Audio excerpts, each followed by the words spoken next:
Bonjour, dans cette vidéo, nous allons discuter du tenseur de courbure.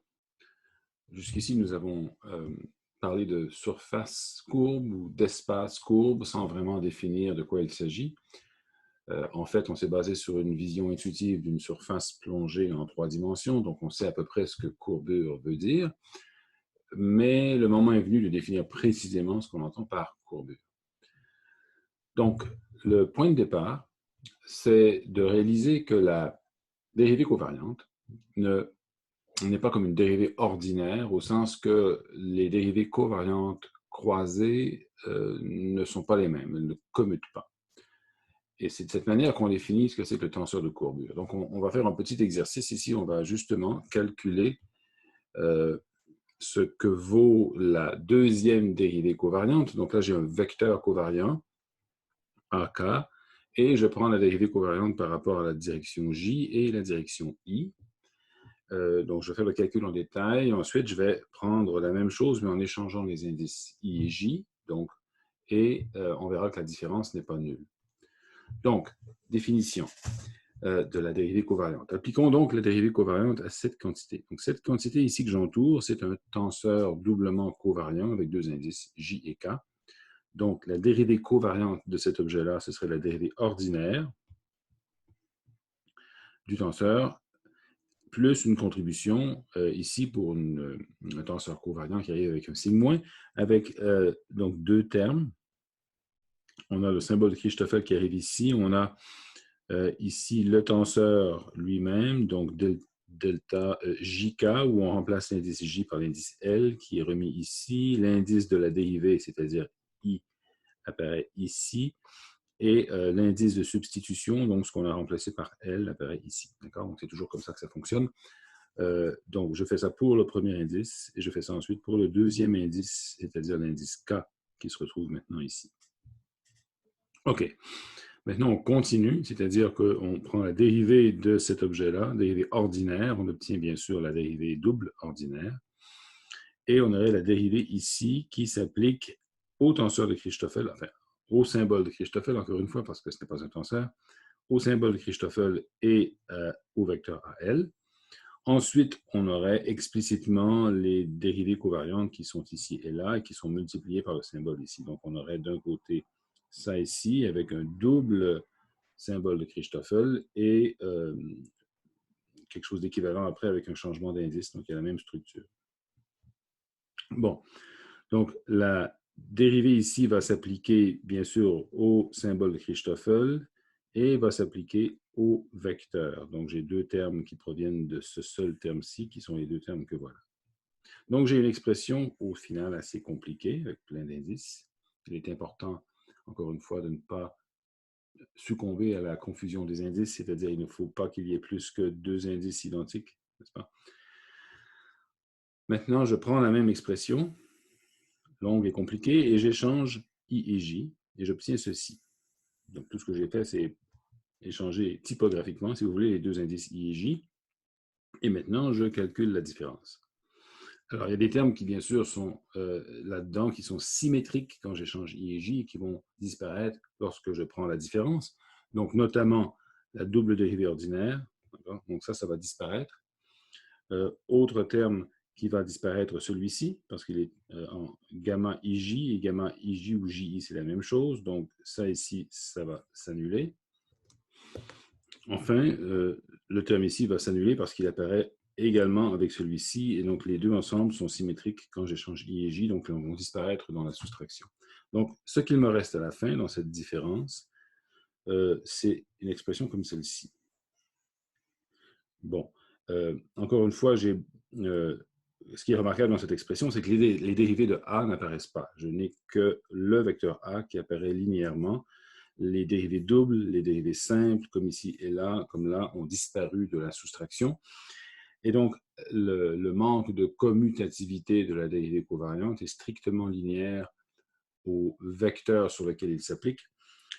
Et je pourrais rendre cette expression un peu plus simple en m'assurant que tous les indices de A sont les mêmes. Donc, je vais changer les indices L et M ici pour avoir uniquement l'indice L qui affuble A. Donc, en faisant des échanges d'indices appropriés, j'ai une expression comme celle-là. Donc, je pourrais mettre en facteur AL qui arrive dans les 4 termes de la même manière.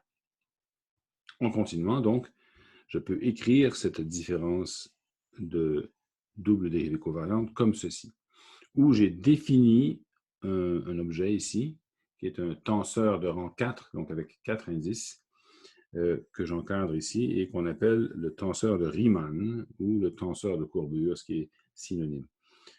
Donc, pourquoi dit-on que c'est un tenseur? Parce que, souvenez-vous, ce n'est pas toutes les quantités qui ont 4 indices qui sont des tenseurs de rang 4. Il faut montrer que l'objet se transforme comme un tenseur lorsqu'on fait des changements de coordonnées, ou encore que c'est le résultat manifeste d'un produit de tenseur. Donc, c'est ce qui se passe ici. J'ai dans cette expression, bien sûr, des tenseurs, parce que ce sont des dérivées covariantes, et même multiples. Les dérivées covariantes sont des tenseurs quand ils s'appliquent à des objets, et les dérivées covariantes de dérivées covariantes sont encore des tenseurs de rang plus élevé. Donc, manifestement, à gauche de l'égalité, ici, j'ai un tenseur. À droite, j'ai un objet qui multiplie un vecteur. Donc, on fait encore appel au fameux théorème du quotient qui stipule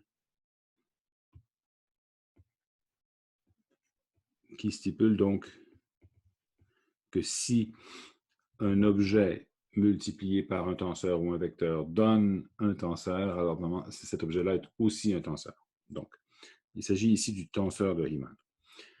Si on l'exprime de manière explicite en fonction du tenseur métrique, autrement dit, si on exprime le symbole de Christoffel en fonction des dérivées du tenseur métrique, on obtient l'expression suivante. Je vous fais grâce des détails. Je parle ici, bien sûr, uniquement de la première partie, là où on a des dérivées. C'est là que j'ai substitué la définition du symbole de Christoffel en fonction du tenseur métrique. Et ce tenseur-ci que j'écris, c'est un tenseur qui est complètement covariant. J'ai abaissé l'indice L ici avec le tenseur métrique. Et donc, sous cette forme, on peut noter certaines symétries de ce tenseur de Riemann, symétries dans les indices. Et ces symétries sont indiquées ici. Autrement dit, j'y vais dans l'ordre. Le tenseur de Riemann est antisymétrique dans les 2 premiers indices. Donc, si j'échange les 2 premiers indices, j'obtiens un signe moins. On peut le voir d'après ici, si j'échange L et K, alors j'aurai ici L qui apparaît, K qui apparaît. En fait, je devrais comparer donc ces 2 quantités-là, donc ont des signes opposés. Ces 2 quantités-là ont des signes opposés. Ces 2 ici ont des signes opposés. Donc, c'est pour ça que c'est antisymétrique lorsque j'échange les 2 premiers indices. C'est vrai aussi si j'échange les 2 derniers indices. On peut le vérifier facilement. Par contre, si j'échange l'ensemble des 2 premiers indices avec l'ensemble des 2 derniers, donc j'échange le groupe LK avec le groupe JI, j'obtiens la même expression. Donc, enfin, il y a une dernière identité qui est une identité cyclique. Si je fais la somme ici en permutant les 3 derniers indices de manière cyclique, en gardant le premier indice fixe, eh bien, j'obtiens 0 quand je fais la somme des 3 possibilités. Donc, ce sont des propriétés de symétrie du tenseur de Riemann qui font que le nombre de composantes indépendantes n'est pas aussi grand qu'il le devrait. Si, par exemple, je suis en dimension 4, comme en espace-temps, et que j'ai 4 indices, j'aurai au total un nombre de composantes égal à 4 exposant 4, n'est-ce pas? Donc, ce qui est 256. Alors qu'en réalité, on peut montrer que le nombre de composantes réellement indépendantes du tenseur de Riemann en dimension 4 est de 20. On peut montrer en général, en fait, qu'en dimension D, le nombre de composantes réellement indépendantes est donné par cette formule, 1/12 de D carré fois D carré moins 1. D est la dimension de l'espace ou de l'espace-temps. Et donc, en 3 dimensions, ça donne 6, et en 2 dimensions, ça donne une composante indépendante. Donc, c'est très simple en 2 dimensions. Donc, quand on parle de surfaces courbes qui sont plongées dans l'espace tridimensionnel, bien dans ce cas-là, le tenseur de Riemann ne comporte qu'une seule composante indépendante, et on va voir un exemple un peu plus tard.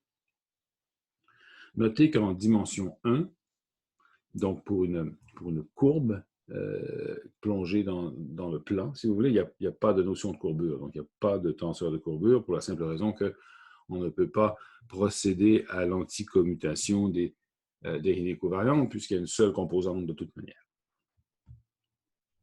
Donc, oui, contrairement à l'intuition, un cercle n'est pas un espace courbe.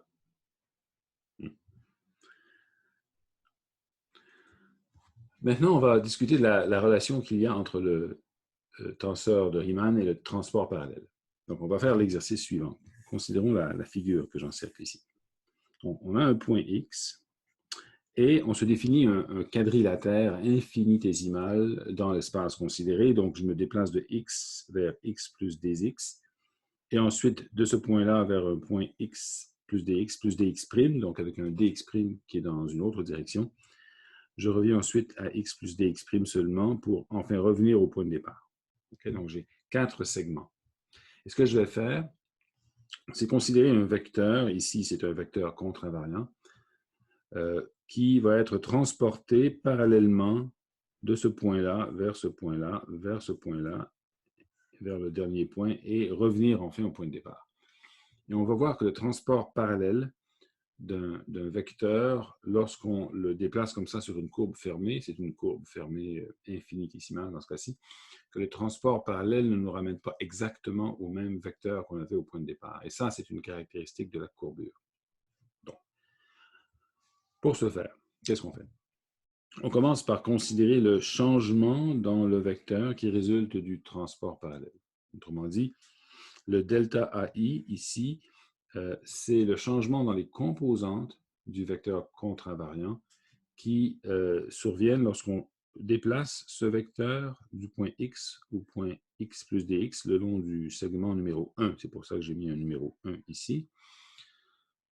Donc, évidemment, encore une fois, ce changement du vecteur vient du fait que le plan ou l'espace tangent n'est pas le même aux deux points. Donc, je dois, en le déplaçant, le projeter sur le nouvel espace tangent. Et ce faisant, ben, je modifie quelque peu les composantes de ce vecteur dans la base locale. Et donc, le premier changement ici, on a déjà vu cette expression plus tôt lorsqu'on a défini le transport parallèle, s'effectue sur le premier segment et le tenseur de Christoffel, encore une fois, le symbole de Christoffel est évalué au point X comme le vecteur est évalué au point X. Et j'ai un déplacement dxj. Ensuite, je vais déplacer le vecteur le long du segment numéro 2. Donc, dans ce cas-ci, le changement dans les composantes aurait à peu près la même forme, à la différence que maintenant, le symbole Christoffel serait évalué au point x plus dx, de même que le vecteur évalué au point x plus dx. Et ici, j'aurais dx'. Maintenant, je vais développer cette expression en effectuant un développement limité, un développement de Taylor. Donc, je vais devoir calculer les dérivés du symbole de Christoffel et des dérivés de A. Donc, en particulier, j'aurai ici la même expression, mais évaluée au point X. Et là, j'aurai une dérivée de gamma qui intervient. Ici, j'aurai une dérivée de A qui intervient. Et ça me fait apparaître ici, bien sûr, une double différentielle, parce qu'il y a une différentielle qui vient du segment lui-même et il y a une différentielle des XL qui provient de la dérivée du fait du développement limité lui-même. Ce qu'on fait à la dernière étape, donc à la dernière ligne, ici, c'est de remplacer cette dérivée par une expression qui provient du fait qu'au fond, la dérivée est fixée par le transport parallèle du point X au point X plus dx. Autrement dit, l'évaluation du vecteur A au point X plus dx se fait à partir du transport parallèle du même vecteur à partir du point X. Donc, autrement dit, c'est comme si on appliquait une condition de dérivée covariante ici. On suppose que la dérivée du vecteur A est en fait fixée par la condition de dérivée covariante nulle, c'est-à-dire par la condition de transport parallèle entre le point X et le point X plus dx. Donc, je remplace la dérivée qui est ici, qui apparaît ici, par l'opposé de cette expression-là. C'est pour ça que je passe de ce terme à ce terme ici. Bon, donc j'ai une expression, oui, plus compliquée pour le transport parallèle le long du segment 2. Pour le segment 3, qu'est-ce que je vais faire? Eh bien, je vais procéder à l'envers, c'est-à-dire que je vais, au lieu de faire le tour comme ça, je vais aller dans cette direction-là, simplement. Et tout ce que je vais faire, c'est changer les signes des dx et des x' correspondants. Donc, j'aurai plutôt cette expression-ci à la place. Donc, essentiellement, ça change le signe du delta i. Okay? Donc, j'ai changé ici, j'ai pris la même expression, j'ai remplacé le dx' par un dx, parce qu'au lieu de suivre ce chemin-là, j'ai suivi celui-là. Et donc, et j'échange aussi le rôle, donc en fait, j'échange le rôle de dx' et de dx, et tous les signes ont changé en conséquence. Et j'aurai aussi une expression semblable pour le dernier segment. Le dernier segment, celui-ci, c'est semblable à ça, sauf que j'échange le rôle de x et dx, donc c'est pour ça que j'ai cette expression. OK, d'accord. Donc, si je mets tout ça ensemble, c'est-à-dire que je fais la somme de tous ces changements, OK, j'obtiens le changement total suivant.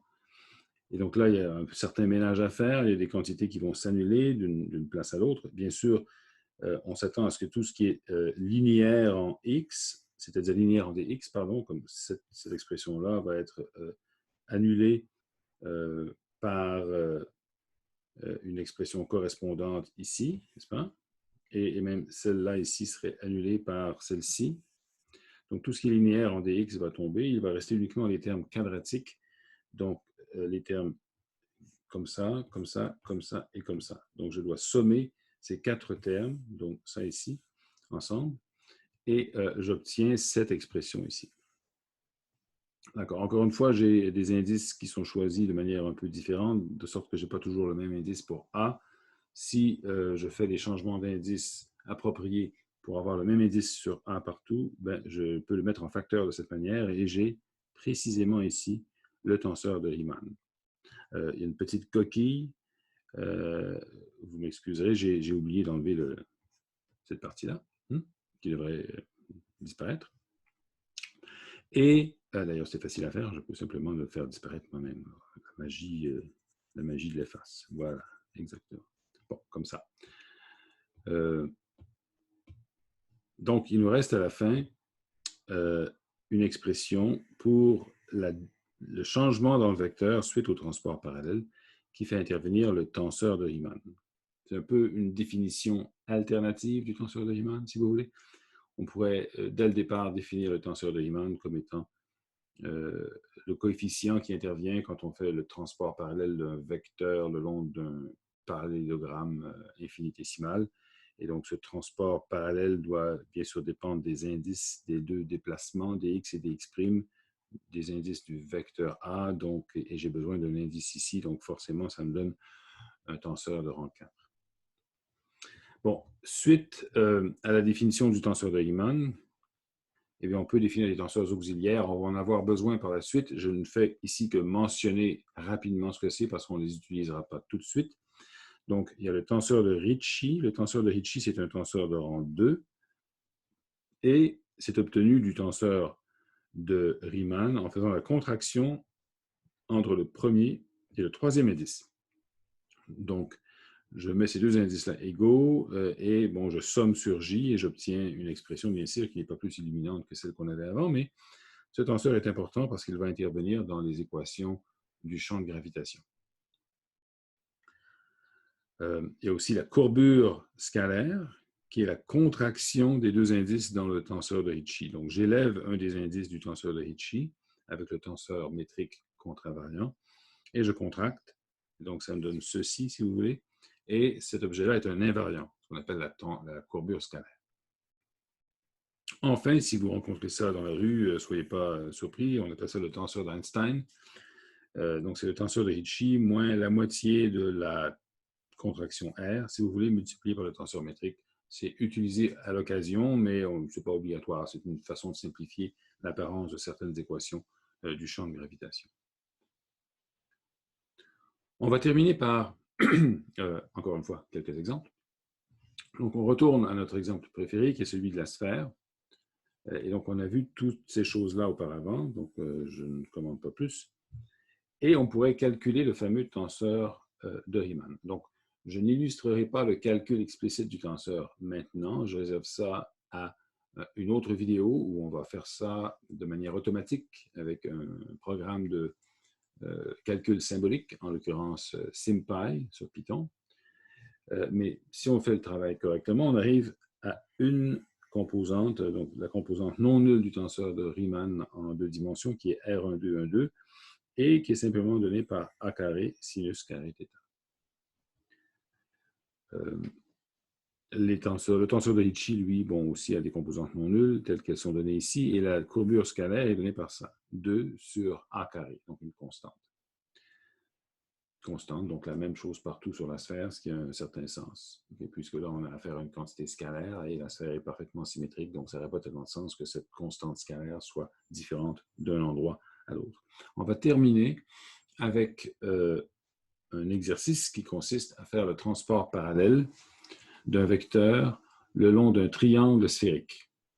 Donc, vous avez ici l'illustration d'une sphère avec le pôle nord, l'équateur, et ce que je trace ici, c'est un triangle sphérique, c'est-à-dire une courbe faite de 3 géodésiques. Alors, on a vu que les géodésiques sur une sphère sont des grands cercles, donc des méridiens sont des géodésiques. L'équateur est une géodésique.